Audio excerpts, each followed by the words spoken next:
जय जिनेन्द्र। परम पूज्य प्रभु महावीर स्वामी जी के चरणों में वंदन। गाथा 45 का वर्णन चल रहा है। धन्ना नाम के दो व्यक्तियों का वर्णन इस गाथा में आया है।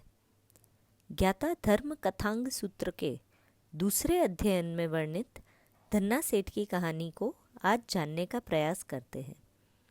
राजगृह नगरी बड़ी सुंदर, समृद्ध और प्रशंसनीय नगरी थी।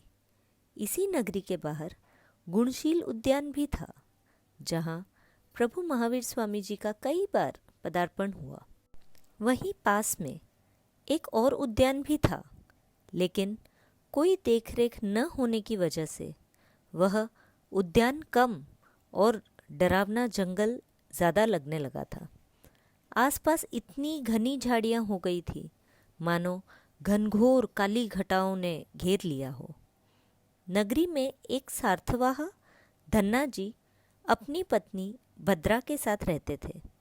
बहुत से देवी देवताओं से मन्नतें मांगने के बाद उनके घर में एक पुत्र का जन्म हुआ। देवताओं का आशीर्वाद मानते हुए पुत्र का नाम देवदत्त रखा गया।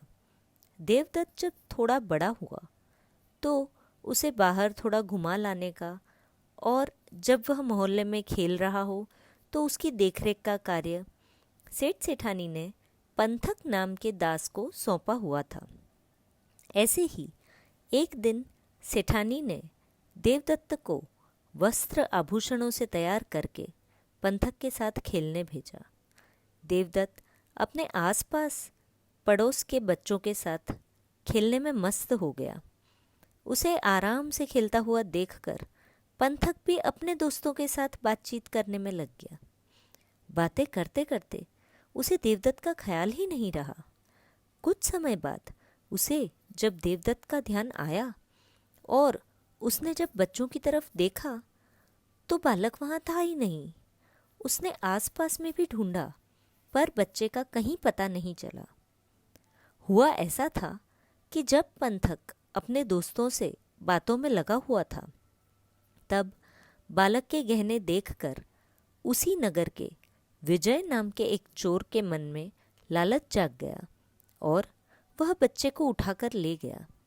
फिर गहने निकाल कर ले लिए और बच्चे को मार दिया और खंडहर के पास वाले कुएं में डाल दिया। वहाँ पंथक भी घबराता हुआ और अफसोस करता हुआ घर पहुँचा और बच्चे के लापता होने की बात सेठ जी को बता दी। सेठ जी ने बहुत ढूंढा, लेकिन देवदत्त के ना मिलने पर आखिर नगर रक्षकों की सहायता ली।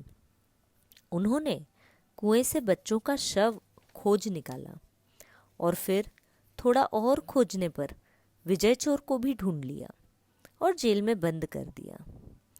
कुछ समय बाद किसी कारणवश धन्ना सेठ को भी किसी गलती के कारण कारागृह में भेजा गया और संजोग ऐसे बन गए कि सेठ और चोर दोनों को एक ही कोठरी में एक ही बेड़ी से बांधकर रखना पड़ा। जब सेठ जी के लिए घर से भोजन आता तो विजय चोर ने उस भोजन में से थोड़ा हिस्सा खाने के लिए मांग लिया। सेठ जी ने अपने पुत्र के हत्यारे को एक निवाला भी देने से इनकार कर दिया। फिर कुछ देर में सेठ जी को शौच के लिए जाने की ज़रूरत लगी, लेकिन चोर ने साथ जाने से मना कर दिया। तब सेठ जी को उसके सामने झुकना पड़ा और फिर हमेशा जब भी सेठानी के घर से खाना आता था, चोर भी उसमें से कुछ हिस्सा लेता था। बड़ी मुश्किल से वे दिन बिताकर धन्ना जी ने अपनी सज़ा पूर्ण की। कालांतर में धन्ना जी ने धर्मघोष आचार्य जी के पास दीक्षा अंगीकार की। धर्म का पालन करते हुए काल करके प्रथम स्वधर्म देवलोक में उत्पन्न हुए। वहाँ से महाविदेह क्षेत्र में जन्म लेंगे और धर्म का पालन करते हुए मुक्त हो जाएंगे।